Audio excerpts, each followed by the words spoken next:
तो अभी कांग्रेस पार्टी की रैली की वजह से ये कुछ बच्चे हैं जो एग्ज़ाम सेंटर पे लेट पहुंचते हैं और इन्हें एग्ज़ाम देने नहीं दिया जाता है। ये क्या दो कौड़ी की बात है यार। मतलब रैली ज़्यादा ज़रूरी हो गई है, बच्चों का भविष्य ज़रूरी नहीं है। एक तो तुम्हारा एग्ज़ाम एक बार में नहीं हो रहा है, तुम री एग्ज़ाम करा रहे हो, उसके बाद बच्चे वहाँ पे कहीं रैली में फंस रहे हैं, कहीं ट्रैफिक में फंस रहे हैं। तो बाद में पता चला कि अभी 45 मिनट पीएम ने दिल्ली एयरपोर्ट पे वेट किया क्योंकि री नीट एग्ज़ाम चल रहा था, तो उन्हें लगा कि ट्रैफिक की प्रॉब्लम है। तो मतलब इसको इतना ज़्यादा तेज़ी से दिखाया जा रहा है, मतलब तो क्या हो गया? तो क्या हो गया भाई? ये तो करना ही चाहिए ना। ये तो उनका कर्तव्य है कि कोई एहसान कर दिए बच्चों के ऊपर वो। यार एक एग्ज़ाम तो इन लोगों से हो नहीं पा रहा है। लाखों बच्चों की ज़िंदगी तबाह हो रही है, री एग्ज़ाम हो रहा है, उसमें भी कहीं रैली हो रही है, कहीं कुछ हो रही है। भाई देखो, तुम समझो, जितना जल्दी इस बात को समझ जाओ कि कोई भी तुम्हारा नहीं है यहाँ। चाहे कोई भी पार्टी हो, सारी पार्टियां सत्ता में आने के लिए तुम्हारे आगे पीछे हैं। अगर आज बीजेपी कुछ गलत करती है तो कांग्रेस वाले तुम्हारे साथ खड़े हो जाएंगे, क्योंकि कांग्रेस को सत्ता में आना है। अगर कल को कांग्रेस सत्ता में होती तो बीजेपी तुम्हारे हेल्प के लिए आगे आती। तुम्हारे साथ केवल छलावा हो रहा है और कुछ भी नहीं हो रहा है। ये पार्टियां केवल तुम्हारे साथ खेल रही हैं, खेलती रहेंगी, तुम समझ ही नहीं पाओगे।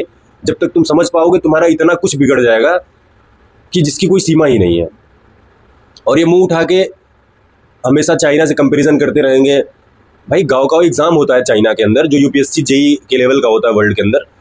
उसमें भाई नॉइज रिडक्शन मेजर्स तक लिए जाते हैं कि जहां आसपास सेंटर्स के आसपास कोई ऐसी चीज़ ना हो रही हो जो नॉइज़ क्रिएट करे, कोई कंस्ट्रक्शन का काम या कोई डीजे ढिच्चिक ढिच्चिक वाली चीज़ें, समझ रहे हो। यहाँ तो पता नहीं क्या क्या हो रहा है भाई। वो मेडिकल असिस्टेंस प्रोवाइड करते हैं, वो किसी को प्रॉब्लम ना होने पाए। ट्रैफिक कंट्रोल मेजर्स लिए जाते हैं कि ट्रैफिक लगे ही ना, मतलब कुछ भी हो जाए, ट्रैफिक नहीं होनी चाहिए। कंस्ट्रक्शन मेजर्स लिए जाते हैं। मतलब भाई वो सब एग्ज़ाम है, वो सब कंट्रीज़ हैं जो अपने बच्चों के बारे में सोचती हैं, अपने यूथ के बारे में सोचती हैं। यहाँ तुम्हारे बारे में घंटा कोई किसी को फ़र्क पड़ने वाला नहीं है। तुम चाहे जंतर मंतर पे महीनों प्रोटेस्ट करो, चाहे देश के कोने कोने में जाके प्रोटेस्ट करो, ये सिस्टम कभी बदलने वाला नहीं है। और अगर इतना ही डिग्निटी होती कुर्सी की, इतनी ही गरिमा होती ना, तो अब तक में इस्तीफ़ा मुंह पे फेंक के मार दिया जाता, समझ रहे हो। लेकिन वो चीज़ है ही नहीं। इन्हें लूटना है, इन्हें बच्चों की ज़िंदगी के साथ खेलना है। कोई इंसान दूसरे का दर्द कब समझेगा? जब वो खुद उस दर्द से या खुद उसके बच्चे इस चीज़ से जूझ रहे हो। सही बोल रहा हूँ कि नहीं?